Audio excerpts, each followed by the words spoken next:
យើងធ្លាប់ឃើញការច្នៃប្រឌិតអស្ចារ្យរួចមកហើយប៉ុន្តែសម្រាប់វីដេអូមួយនេះគឺកាន់តែពិសេសជាងនេះទៅទៀតដោយសារតែគ្មានថវិកាគ្រប់គ្រាន់ក្នុងការទិញផ្ទះល្វែងពាណិជ្ជកម្មបុរសម្នាក់នេះបានសម្លឹងឃើញផ្ទាំងថ្មធម្មជាតិដ៏ធំមួយដែលលយចេញមកនៅក្បែរចំណោតមាត់សមុទ្រហើយគាត់ក៏បានសម្រេចចិត្តសាងសង់ផ្ទះលំហែកាយផ្ទាល់ខ្លួននៅទីនោះតែម្ដងដំបូងឡើយគាត់បានយកឈើមូលខ្នាតធំមកធ្វើជាសរនិងពង្រឹងផ្ទាំងថ្មខាងលើរួចចាប់ផ្ដើមដំឡើងគ្រោងឈើជារចនាសម្ព័ន្ធផ្ទះបន្ទាប់មកគាត់បានប្រមូលកំទេចថ្មនៅតាមមាត់សមុទ្រមកតម្រៀបធ្វើជាជញ្ជាំងថ្មយ៉ាងក្រាស់ដែលមិនត្រឹមតែជួយឲ្យផ្ទះមានលំនឹងរឹងមាំប៉ុណ្ណោះទេប៉ុន្តែថែមទាំងអាចការពារការវាយប្រហារពីខ្យល់សមុទ្របានយ៉ាងល្អទៀតផងបន្ទាប់ពីដំឡើងទ្វារឈើដ៏រឹងមាំរួចគាត់បានធ្វើបង្កាន់ដៃរបងឈើនៅតាមបណ្ដោយចំណោតភ្នំដើម្បីធានាសុវត្ថិភាពនិងងាយស្រួលគយគន់ទេសភាពនៅខាងមុខផ្ទះគាត់បានចាក់បំពេញដោយធ្មគ្រួសតូចពណ៌ស្ដែងងាយស្រួលដើម្បីឲ្យមើលទៅកាន់តែមានសោភ័ណភាពគាត់បានលាបប្រេងការពារសត្វល្អិតនិងការពារសំណើមពណ៌លឿងទុំនៅលើឈើរួចដាក់តុកៅអីនិងផើងផ្កាបង្កើតជាកន្លែងអង្គុយលេងដ៏រ៉ូមែនទិកពេលចូលទៅដល់ខាងក្នុងការរៀបចំដំបូងគឺត្រូវទប់ទល់នឹងភាពស៊ាំនៃខ្យល់សមុទ្រគាត់បានក្រាលថ្មគ្រួសរួចគ្របពីលើដោយផ្ទាំងផ្លាស្ទិកខ្មៅការពារសំណើមមុននឹងដំឡើងគ្រោងឈើបាតក្រោមនិងជញ្ជាំងនៅខាងក្នុងគ្រោងទាំងនោះគាត់បានញាត់សម្លេងអ៊ីសូឡង់ការពារកម្ដៅនិងសំណើមយ៉ាងក្រាស់រួចវាយបិទជិតដោយក្តារបន្ទះយ៉ាងមានរបៀបបន្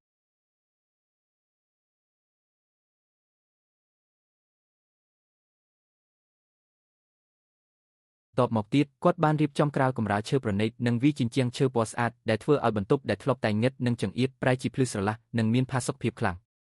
ចុងក្រោយបន្ទាប់ពីដាក់គ្រែឈើពុកទន់និងព្យួរគំនូរលម្អលើជញ្ជាំងរួចរាល់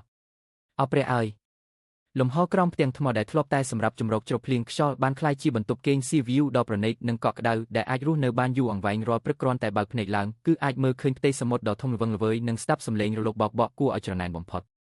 នេះពិតជាគំនិតច្នៃប្រឌិតដ៏អស្ចារ្យនិងគ្មានដែនកំណត់មែនយើងធ្លាប់ឃើញគំនិតច្នៃប្រឌិតបង្កើតផ្ទះមាត់សមុទ្រយ៉ាងអស្ចារ្យរួចមកហើយប៉ុន្តែសម្រាប់វីដេអូនេះគឺជារឿងរ៉ាវរបស់បុរសម្នាក់ដែលមិនមានថវិកាគ្រប់គ្រាន់ក្នុងការទិញផ្ទះល្វែងពាណិជ្ជកម្មទើបគាត់សម្រេចចិត្តធ្វើដំណើរមកកាន់វាលរហស្សឋាននិងបានចាប់អារម្មណ៍ទៅលើទម្រង់ដីរូងភ្នំដីដំបូលវងមូលដែលកើតឡើងដោយធម្មជាតិគាត់ក៏បានសម្រេចចិត្តសាងសង់ផ្ទះក្នុងក្តីស្រមៃនៅទីនេះតែម្ដងដំបូងឡើយដើម្បីសុវត្ថិភាពជាចម្បងគាត់បានយកសឈើមូលខ្នាតធំមកទប់ទ្រផ្នែកដំបូលដីខាងលើដើម្បីការពារកុំឲ្យមានការបាក់ស្រុតដីបន្ទាប់មកគាត់បានចាប់ផ្ដើមដំឡើងគ្រោងឈើជារចនាសម្ព័ន្ធផ្ទះទាំងមូលនិងកែច្នៃជញ្ជាំងឈើព័ទ្ធជុំវិញច្រកចូលដោយកំណត់ទីតាំងទ្វារធំនិងដំឡើងទ្វារឈើដ៏រឹងមាំមួយនៅពេលឈានជើងចូលទៅដល់ខាងក្នុងគាត់បានចាប់ផ្ដើមកាយដីនៅជញ្ជាំងចំហៀងបង្កើតជាច្រកចូលទៅបន្ទប់សម្ងាត់តូចមួយទៀតរួចបំពាក់ទ្វារតូចមួយយ៉ាងមានរបៀបបន្ទាប់មកគាត់បានក្រាលផ្ទាំងផ្លាស្ទិកខ្មៅការពារសំណើមពីពេញផ្ទះទាំងមូលដើម្បីការពារភាពស៊ាំពីក្រោមដីរួចទើបចាប់ផ្ដើមក្រាលកម្រាលឈើធ្វើឲ្យបន្ទប់មើលទៅស្អាតនិងមានផាសុកភាពលើសពីនេះគាត់បានដំឡើងគ្រោងឈើនៅផ្នែកដំបូលនិងជញ្ជាំងដោយបំពាក់សម្លេងអ៊ីសូឡង់ការពារកម្ដៅនិងសំណើមនៅត្រង់ជញ្ជាំងបង្អួចហើយផ្នែកផ្សេងទៀតត្រូវបានវាយបិទជិតដោយក្តារបន្ទះឈើយ៉ាងផ្ចិតផ្ចង់ចុងក្រោយគាត់បានប្រើប្រាស់លំហក្នុងរូងដីនេះដើម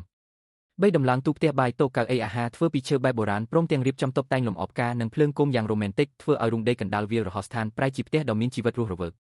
អ្វីដែលរឹតតែពិសេសនោះគឺនៅពេលបើកទ្វារសម្ងាត់តូចខាងក្នុងបន្ទប់តូចខាងក្នុងនេះក៏ត្រូវបានរៀបចំដូចគ្នាដោយក្រាលផ្ទាំងផ្លាស្ទិកការពារសំណើមដំឡើងគ្រោងឈើនិងវាយក្តារបន្ទះឈើពេញផ្ទៃជញ្ជាំងនិងពីដានដើម្បីញែកលំហរស់នៅចេញពីដីដាច់ស្រឡះបន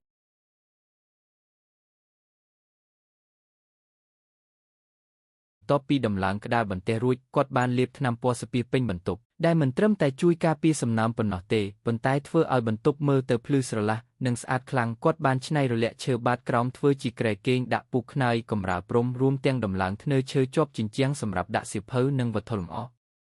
បន្ទប់គេងក្រោមដីដ៏សម្ងាត់និងមានផាសុកភាពនេះបានលេចរូបរាងឡើងយ៉ាងល្អឥតខ្ចោះអ្វីដែលយើងបានឃើញគឺគ្រាន់តែជាបន្ទប់មួយដ៏ស្រស់ស្អាតប៉ុន្តែអ្វីដែលធ្វើឲ្យការរស់នៅមានភាពរីករាយនិងផាសុកភាពពិតប្រាកដគឺរាល់បច្ចេកទេសនិងភាពផ្ចិតផ្ចង់ដែលលាក់កំបាំងនៅក្រោមជញ្ជាំងនិងកម្រាលឈើទាំងនោះឯងពិតជាគួរឲ្យស្ញប់ស្ញែងខ្លាំងណាស់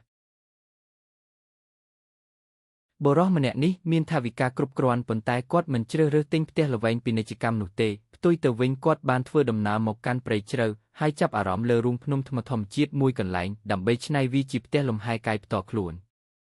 ដំបូងឡើយគាត់បានយកឈើមូលខ្នាតធំមកធ្វើជាសគ្រោងការពារលំនឹងថ្មខាងលើរួចចាប់ផ្ដើមដំឡើងជញ្ជាំងឈើពិតជិតយ៉ាងមានរបៀបដោយរក្សាទុកទម្រង់ថ្មធម្មជាតិទាំងសងខាងនិងបើកច្រកទ្វារធំចំកណ្ដាលយ៉ាងសមាមាត្របន្ទាប់ពីដំឡើងរួចរាល់ផ្នែកខាងក្រៅមើលទៅមានសោភ័ណភាពខ្លាំងណាស់នៅពេលចូលទៅខាងក្នុងគាត់បានបំពាក់បង្អួចកញ្ចក់ដើម្បីទាញយកពន្លឺធម្មជាតិរួចចាក់ថ្មគ្រួសតូចដើម្បីបំពេញផ្ទៃដីបន្ថែមផ្ទាំងផ្លាស្ទិកខ្មៅការពារសំណើមនិងដំឡើងគ្រោងឈើបាតក្រោមមុននឹងវាយក្តារបន្ទះឈើប្រណិតធ្វើជាកម្រាលចុងក្រោយគាត់បានច្នៃគ្រែឈើតូកៅអីនិងតុបតែងលម្អសម្ភារៈប្រើប្រាស់បែប Vintage ធ្វើឲ្យរូងថ្មដ៏ត្រជាក់ប្រែជាបន្ទប់គេងដ៏កក់ក្ដៅនិងគួរឲ្យចង់រស់នៅបំផុតមិនទាន់អស់ឡើយ